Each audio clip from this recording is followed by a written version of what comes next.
Labadiena, šiandien 2009 metų rugpjūčio 21 diena berods. Reikia pasitiksinti, jo 21 diena. Nuo šios dienos pradėsiu tokias dažnesnės transliacijas per savo YouTube kanalą. Aš esu antiglobalistas. Kas yra antiglobalistai? Ką reiškia žodis antiglobalistas? Reikia pradėti nuo to, kad tai yra anti, vadinasi prieš kažką tai, o prieš globalizmą vadinasi. Tai kas yra globalizmas? Dabar Lietuvos žiniasklaidoj to kaip ir globalizmo stengiamasi yra išvengti, nes nesakoma globalizmas, bet sako globalizacija. Tai vat globalizacija ir globalizmas du skirtingi dalykai. Ar Lietuvoje bus kada nors pradėta kalbėti apie globalizmą, ne apie globalizaciją?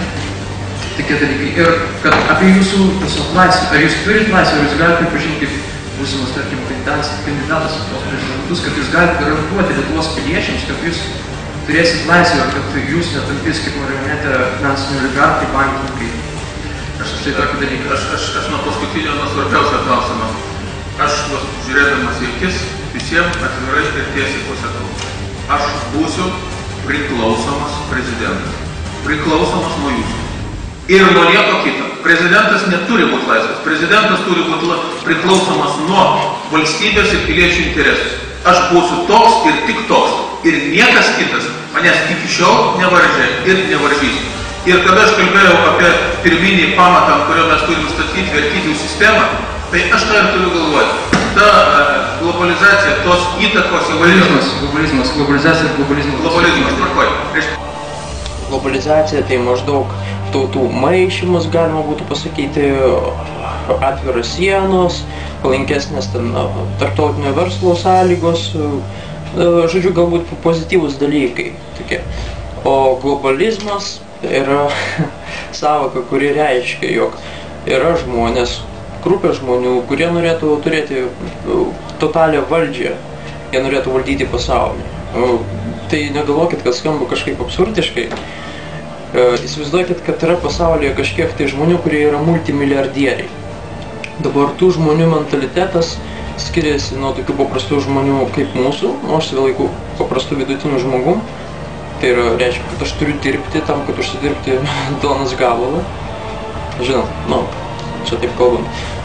Turiu dirbti kiekvieną dieną, ne? Kiekvienas iš mūsų turi dirbti kiekvieną dieną, kad mes išlaikytume savo šeimas. Mes esame tokie darbininkai ir mes be to negalim, nebent jūs esate labai turtingas, jums nereikia dirbti. Bet kai jūs esate labai turtingas ir jums nereikia dirbti, jūsų mentalitetas keičiasi, jūsų pasaulėžiūra keičiasi.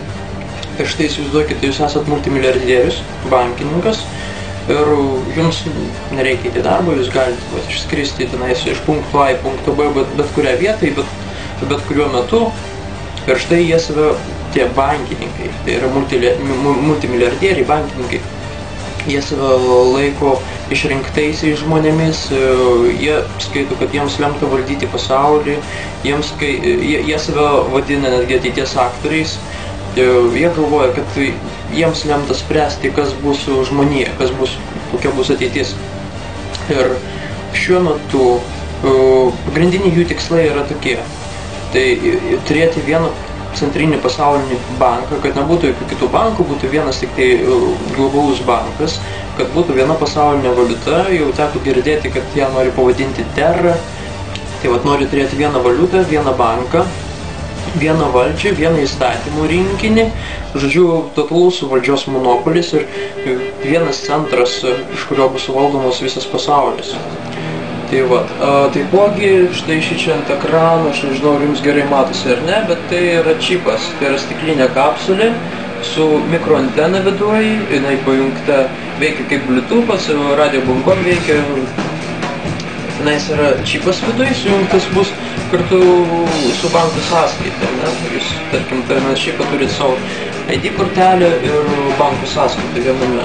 Ir globalistai, tie bankininkai, multimilijardieriai, jie taipogi nori panaikinti mūsų standartinius pinigus, kurie geležiniai, popieriniai pinigai. Jie nori padaryti, kad tai būtų skaitmeniniai pinigai, viskas, kad būtų skaitmeniniai pinigai. Tai ką jiems tai duoda? Tai jiems duoda totalią valdžią, visišką valdžią. Jie gali sekti kiekvieną jūsų transakciją, kiekvieną jūsų piniginę operaciją. Jie gali matyti, kada jūs kur ką pirkote, kur jūs važiavot, nes jūs kelialapį, jeigu nusipirkot ar ką, visą tai, ta prasme, registruojama į vieną duomenų bazę. Ta visa duomenų registracija bus prisidengta saugumu, maždaug antiteroristinė veikla, kad vyriausybė turi matyti ir žinoti, ką kiekvienas žmogus veikia, kad neva išvengti terorizmo. Ir ateityje nusimato tikrai daug teroristinių išpuolių, bet jie visi bus organizuoti tų pačių slaptų tarnybų. Taip pat kaip buvo suorganizuota rugsėjo 11 ir Londono sprogdinimai 2005 metais. Apie tai yra dokumentiniai filmai, bet jie tų dokumentinių filmų mūsų žiniasklaida nerodo. Ir aš norėčiau pereiti prie žiniasklaidos klausimų. Štai čia man yra labai opus klausimas. Ir čia yra vienas iš dviejų. Arba žiniasklaida nežino tai, kas vyksta, arba žiniasklaida žino, bet bijo sakyti.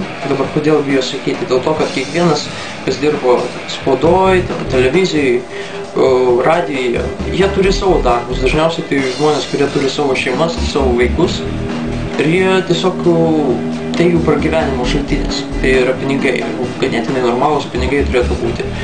Ir štai įsivaizduokite, esate žurnalistas koksai ir turite šitos informacijos, turite faktų įrodančių, kad rugsėjo 11 buvo suorganizuota JAV vyriausybės rankomis ir jūs norite, žodžiu, patalpinti šitą informaciją, paviešinti per, tarkim, kažkokią televizijos laidą.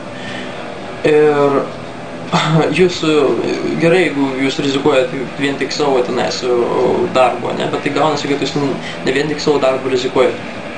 Tenais bus dar direkcija, žmonės atsakingi tenais už tai, kas turi būti patalpinta, tai bus paimta daugiau žmonių negu vienas žurnalistas, kuris nuspręs paviešinti tą informaciją. O visus juos prikontroliuoja, ta prasme, kiti korumpuoti žmonės, kurie visi sudaro tokį korupcinį sluoksnį.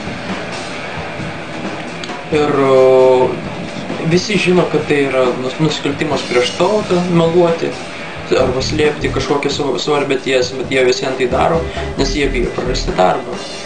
Nes jeigu jie kažką tai tokio padarys, jiems bus prigrasinta jų viršininkų, tų darbdavių, kuriems suteikia tą darbą žiniasklaidai, kad jie daugiau niekada nesusiras jokio panašaus darbo, galbūt aplamai kito jokio darbo nesusiras.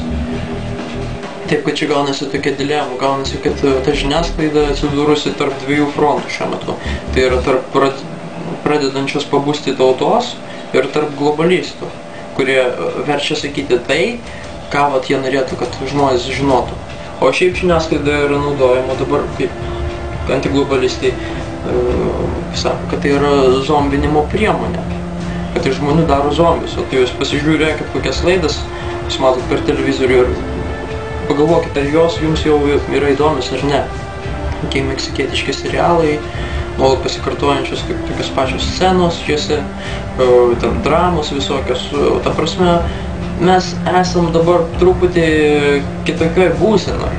Dabar mūsų valstybė, kitos valstybės Europoje, iš visas pasaulis dabar yra krizė. Reikėtų nepamiršti apie tai. Galbūt reikėtų pagalvoti apie tai, kad mums reikia pirkti konservus, arba nusipirkti elektros generatorių, arba dar kažką, o ne žiūrėti kažkokius serialus. Ta prasme, jūs patys pagalvokit, ar tai protinga šiuo metu žiūrėti šiuos muilo operas, tarkim, kai kieme tai jau gali būti karas prasidės. Tai štai dabar kitas video reportažas, tai bus glaustas, konkretus ir trumpas. Laiko taupimo požiūriu, nes mes labai neturim visi laiko. Kitas reportažas bus apie Johną Holdreną, tai jisai Obamos mokslo reikalų patarėjas, mokslo ir technologijų reikalų patarėjas. Tas Johnas Holdrenas parašė įdomią knygą Ekomokslas. Štai joje esminė mintis išreikšta ta, kad žmonių pasaulyje yra per daug, kad mūsų Žemės planetoje žmonių yra per daug, 6 milijardai yra labai daug. Ir todėl būtų idealu, kad maždaug 75% populiacijos būtų išnaikinta. Ir štai toje knygoje analizuojama, kokiais būdais reikia mažinti populiaciją.